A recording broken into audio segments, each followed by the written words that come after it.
अस्सलाम वालेकुम। Our today's topic is movements of small intestine. हमारी गट में अभी तक हमें पता लग गया दो तरह की ही मूवमेंट्स जनरली होनी है, एक मिक्सिंग मूवमेंट और एक पेरिस्टाल्सिस या प्रोपल्सिव मूवमेंट। तो स्मॉल इंटेस्टाइन में भी यही है कि पहले कौन सी होंगी, मिक्सिंग मूवमेंट, और एक होगी प्रोपल्सिव मूवमेंट। अब स्मॉल इंटेस्टाइन की जो मिक्सिंग मूवमेंट है ना, उनको हम एक और नाम दे देते हैं सेगमेंटेशन कॉन्ट्रैक्शंस। ठीक है, सेगमेंटेशन कॉन्ट्रैक्शन क्यों नाम दे रहे हैं, क्योंकि ये सेगमेंट्स की फॉर्म में होती है। ठीक है, इधर देखें, जैसे ये जो है ना, ये एक स्मॉल इंटेस्टाइन का पार्ट है, तो इसमें ये कॉन्ट्रैक्शन सेगमेंट्स की फॉर्म में हो रही है, यहाँ पे इस सेगमेंट में, इस सेगमेंट में। ठीक है, तो ये सेगमेंट्स की फॉर्म में हो रही है कॉन्ट्रैक्शन। ठीक है, अब इसकी स्पीड कितनी होती है, 12 पर मिनट होती है ड्यूडेनम और जेजुनम में, और 8 to 9 पर मिनट होती है इलियम में। ठीक है, मिक्सिंग जो मूवमेंट्स हैं या सेगमेंटेशन कॉन्ट्रैक्शन है, करवा कौन रहा है, ये हमारी स्मॉल इंटेस्टाइन या स्मूथ मसल में हमें पता है क्या प्रोड्यूस होती हैं, स्लो वेव्स, उन्हीं के थ्रू है, वही है ये। लेकिन एक और चीज साथ इनको हेल्प करती है, वो क्या है, हमारा एंटेरिक नर्वस सिस्टम, यानी कि माइंड एंटेरिक प्लेक्सस। ठीक है, slow waves plus enteric nervous system मिलके जो है वो क्या प्रोड्यूस कर रही है, सेगमेंटेशन कॉन्ट्रैक्शंस। ठीक है, अब वो कहते हैं अगर एक बंदा है ना, उसमें हमने एट्रोपिन दे दी उस बंदे को, और उसमें हमने एंटेरिक नर्वस सिस्टम ब्लॉक कर दिया, तो उसमें जो स्लो वेव्स है ना, वो इतनी इफेक्टिव नहीं होंगी कि वो सेगमेंटेशन कॉन्ट्रैक्शन प्रोड्यूस कर सके या काइम की जो है वो मिक्सिंग कर सके। ठीक है, तो इसलिए दोनों फैक्टर्स जो है वो जरूरी है। इसकी जो साथ एंटेरिक नर्वस सिस्टम की एक्साइटेशन है वो कंपलसरी है, ताकि स्लो वेव्स मजीद इंटेंसिफाई होकर सेगमेंटेशन कॉन्ट्रैक्शन प्रोड्यूस कर सके।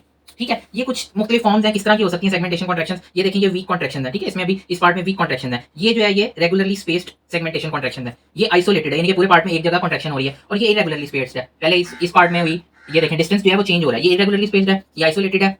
ये जो है हमारी नॉर्मल कॉन्ट्रैक्शन है, रेगुलरली स्पेस, और ये वीक सेगमेंटेशन कॉन्ट्रैक्शन है। ठीक है, तो इस तरह क्या होगा, हमारी मिक्सिंग हो जाएगी स्मॉल इंटेस्टाइन में। ठीक है, अब नेक्स्ट हमने खाने को आगे भी तो लेके जाना है ना, towards caecum, duodenum, jejunum, ileum के बाद हमने खाने को सीकम में भी लेके जाना है, तो प्रोपल्सिव मूवमेंट होगी, यानी कि पेरिस्टाल्सिस